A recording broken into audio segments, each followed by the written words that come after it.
Today in the Daily Dose, from the Louisiana Purchase to the Oregon Trail. In 1801, after Spain secretly returned the Louisiana territory to France, Americans grew ever more fearful that Napoleon Bonaparte had plans to tighten his hold on New Orleans and vital shipping routes along the Mississippi, prompting President Thomas Jefferson to write in a letter to Robert Livingston, the U.S. Minister to France, that the day France takes possession of New Orleans, we must marry ourselves to the British fleet and nation. A year later, after Spain revoked a U.S.-Spanish treaty granting Americans the right to store goods in New Orleans, Jefferson sent future U.S. President James Monroe to Paris, where Livingston had previously been tasked with negotiating the purchase of New Orleans for an estimated ceiling price of $10 million. Instead, due to France's weakened economy and Napoleon's impending war with Great Britain, even before Monroe's ship arrived into France, in April of 1803, Livingston was taken by surprise when French officials asked him if the U.S. might be interested in purchasing the entirety of the Louisiana territory, some 828,000 square miles of pristine land, thereby doubling the size of the young republic. Upon Monroe's arrival, negotiations came to a rapid conclusion when in late April, the team of U.S. emissaries agreed to pay $15 million for what would later become all or part of 15 American states. Dated April 30th and signed on May the 2nd, the U.S. Senate ratified the purchase in October of 1803, which was officially transferred by France the following month. Purchased for less than 3 cents an acre, the Louisiana Purchase proved to be one of Jefferson's most notable achievements while in office, which in turn unleashed a near immediate flood of westward explorers onto lands once the sole domain of Native American peoples. In response to the nation's new territory, Jefferson tasked his personal secretary, Meriwether Lewis, to explore the new lands west of the Mississippi. Lewis chose his good friend William Clark to co-lead the expedition, who in turn recruited and trained unmarried healthy men at Fort Dubois during the winter of 1803. On May 14, 1804, the Corps, as they became known, set out in keelboats down the Missouri River with 45 recruits, a French Indian interpreter, a contracted boat crew, and a slave named York. During their 8,000-mile journey, Lewis and Clark encountered nearly 50 Native American tribes, and while violence was rare, in September of 1804, the Teton Sioux attempted to block the group's boats by demanding a toll, which was quickly repulsed by the Corps' superior firepower.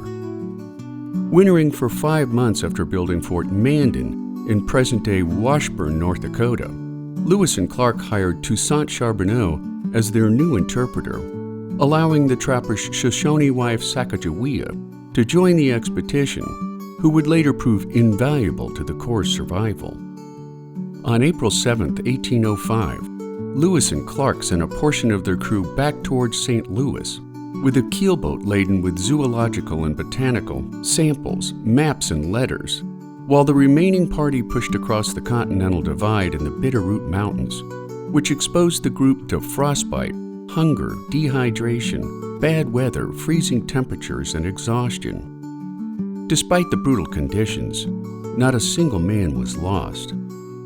Reaching the Pacific Ocean in November of 1805, the expedition wintered near present-day Astoria, Oregon, building Fort Clatsop for a second hard winter to come, before heading for home on March 23, 1806. Splitting into 2 parties in Montana, Clark carved his name and date on a large rock formation along the Yellowstone River, which is now a national monument protected by the Department of the Interior. The 2 teams of explorers reunited on August 12th, arriving back in St. Louis on September 23rd. Lewis and Clark's 2-year expedition produced invaluable maps and geographical information about the American Northwest, while returning home with some 120 animal specimens and over 200 botanical samples, making the Lewis and Clark expedition a landmark precursor to a young nation's all-out push for westward expansion.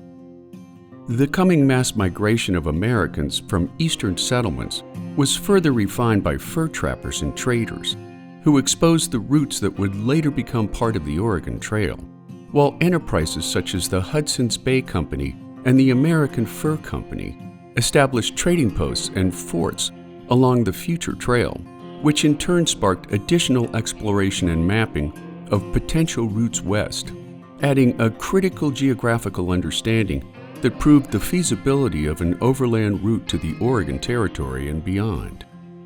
By the 1820s and 30s, American settlers began to trickle west, thanks to mountain men like Jedediah Smith and Jim Bridger, who discovered passes through seemingly insurmountable obstacles such as the Rocky Mountains. Early explorers also helped to define other trails heading west, including the California Trail, which branched off in southern Idaho for settlers and later miners headed to the gold fields of the Sierra Nevada mountains. The Mormon Trail, which paralleled much of the Oregon Trail before splitting off at Council Bluffs for Salt Lake City, and after the Civil War, the Bozeman Trail, which ran farther north through the Montana Territory. As for the Oregon Trail, the first major migration along the route began with a group of settlers known as the Peoria Party, who set out for Oregon in 1839 and did much to spread the word about the survivability of the journey and a better life out west. The Great Migration was further bolstered in 1843 when a group of some 1,000 settlers led by Marcus Whitman demonstrated that families could successfully traverse the Oregon Trail, which in turn opened up a floodgate of westward-bound settlers driven by economic opportunities, fertile lands, and the spirit of manifest destiny. The growing belief that the United States was destined to expand across the entirety of the North American continent. Beginning in the mid-1840s, an estimated 400,000 pioneers traversed the 2,000-mile-long trail in journeys that ranged from 4 to 6 months in length. For pioneers setting out on the Oregon Trail, ahead lay 7 major segments or landmarks that became crucial for navigation and survival. Provisioning in either Independence, St. Joseph's, or Council Bluffs, Missouri, settlers spent anywhere from $800 to $1,200 on supplies, some $47,000 in today's currency, usually raised through the sale of their possessions and eastern farms. Once a given wagon train had been organized, the first stop was Fort Kearny in present-day Nebraska, where they rested and resupplied for the push to Chimney Rock and Scotts Bluff, which were natural rock formations in western Nebraska that proved crucial for navigating the plains. Next came Fort Laramie in present-day Wyoming, which was a second critical rest and resupply point for westbound immigrants. Known as the Great Register of the Desert, Independence Rock in the Wyoming Territory was next, which was used as a navigational aid, as well as a place to record names and dates as pioneers passed by the crucial landmark. South Pass was next in the Wyoming Territory, which allowed prairie schooners, as they were known, to successfully traverse the Rocky Mountains. Fort Hall in present-day Idaho was another key resupply point for westward immigrants, as well as the jumping-off points for trails leading southwest to California and northwest to Oregon and Washington. For those headed to Oregon, the final segment was the Blue Mountains and the Columbia River, which tested the endurance and determination of many trail-weary pioneers.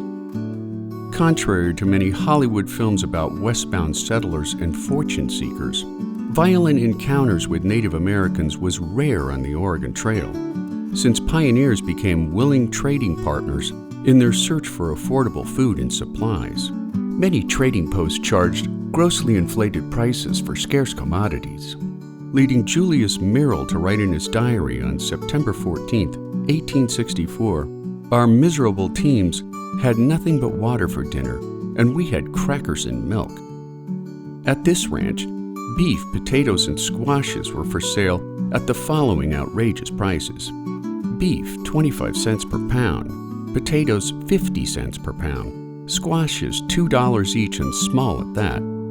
They intend to swindle and starve us immigrants, but we will not buy from them. We will keep our money straight and live on bacon yet a while.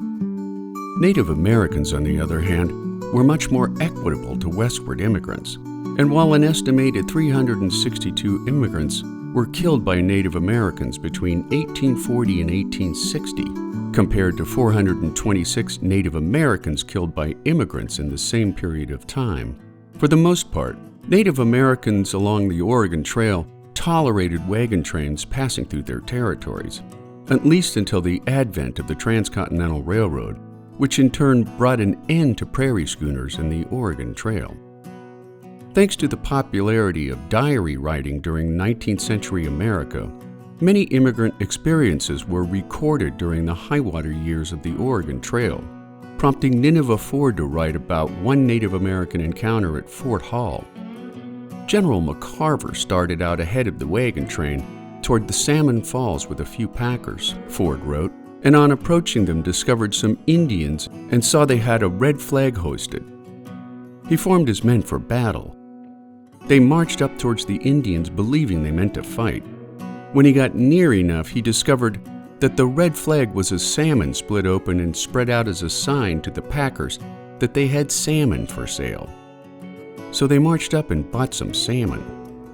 While attacks by Native Americans were a rarity until after South Pass, pioneers on the trail suffered egregious hardships, leading to the deaths of an estimated 20,000 to 30,000 lives, or an average 10 to 15 graves per mile over the course of the trail's 2,000-mile traverse.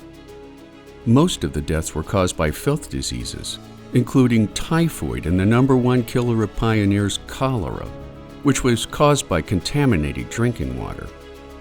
Every immigrant on the trail became accustomed to the presence of death, turning wagon trains into mobile communities that suffered each loss together, as they quickly buried their dead before pressing on in hopes of a better life ahead. Word was passed that a woman had been accidentally run over and killed instantly, Ellen Bailey Lamborn wrote in 1864. The woman was getting down from the moving vehicle until her clothing was caught on the brake rod, and she was thrown forward beneath the wheel. Past 6 fresh graves, wrote Esther McMillan Hanna in 1852.